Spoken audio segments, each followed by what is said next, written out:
Mais à la une de cette édition, une enquête de nos confrères d'Issy-Lorraine qui révèle une affaire d'agression sexuelle longtemps restée dans l'ombre.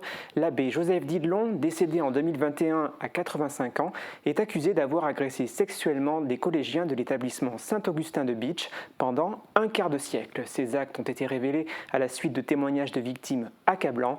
Tristan Ricli s'est intéressé à ce dossier. Il va nous présenter le résultat de son travail.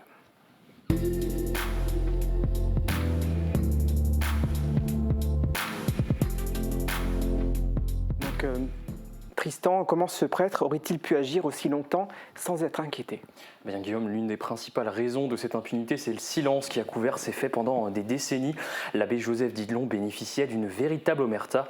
Professeur de mathématiques au collège-lycée Saint-Augustin, il était une figure respectée et était perçu comme un pilier de l'établissement au moment des faits présumés. Mais derrière cette façade, la réalité aurait été tout autre. Selon nos confrères, au moins une dizaine d'adolescents alors scolarisés en 6e et en 5e à l'internat auraient subi des abus entre la fin des années 60 et le début des années 90. Et que nous apprennent les témoignages recueillis sur ces agressions ? L'abbé Joseph Didelon se serait exclusivement pris à de jeunes garçons. Les victimes décrivent des attouchements répétés, principalement dans deux lieux, l'infirmerie et la chambre du prêtre. Toujours selon les témoignages recueillis, le prêtre demandait parfois aux adolescents de se dévêtir sous prétexte de soins médicaux. Un ancien élève raconte par exemple qu'il lui aurait demandé de baisser son pantalon alors qu'il se plaignait de maux de gorge. Et ces révélations ont fait vivement réagir sur les réseaux sociaux. Sur la page Facebook d'Info Beacherland qui a relayé l'enquête, plusieurs personnes affirment avoir entendu parler de la réputation de cet homme.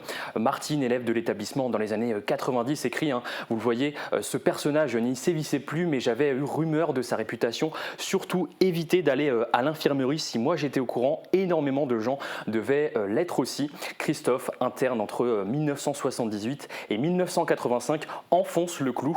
Cela se savait parmi tous les élèves, les histoires d'attouchement à l'infirmerie de l'abbé. Certains témoignages vont encore plus loin. Phil, scolarisé en 5e puis 4e entre 1984 et 1986, affirme sans détour: Joseph Didelon est bien un prédateur sexuel. Toute la direction était au courant. J'ai moi-même dénoncé les faits en 1985, ce qui m'a valu un conseil de discipline. Et Michel, lui, témoigne de l'omerta qui régnait à l'époque. Tout le monde savait et en parlait, mais personne ne voulait y croire ou en entendre parler. Comment les autorités religieuses réagissent-elles suite à la révélation de ce scandale ? Bien, cette affaire secoue la communauté catholique mosellane. Monseigneur Philippe Ballot, archevêque de Metz, a réagi en publiant un communiqué. Il exprime son soutien aux victimes, condamne fermement ces actes et salue le courage de ceux qui ont pris la parole. Il précise que certaines victimes se sont manifestées après le rapport de la CIASE en 2021. Elles ont été orientées vers l'INIR, l'Instance nationale de reconnaissance et de réparation. C'est l'une des rares institutions habilitées à agir dans ce cas de figure, puisque les faits sont aujourd'hui prescrits et l'auteur est décédé. Certaines personnes ont déjà été reconnues comme victimes et indemnisées.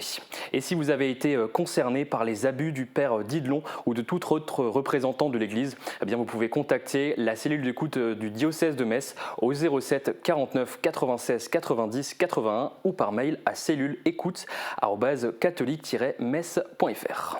Merci beaucoup Tristan pour toutes ces informations et pour nous avoir fait part de ces informations qui sont malheureusement bien sombres.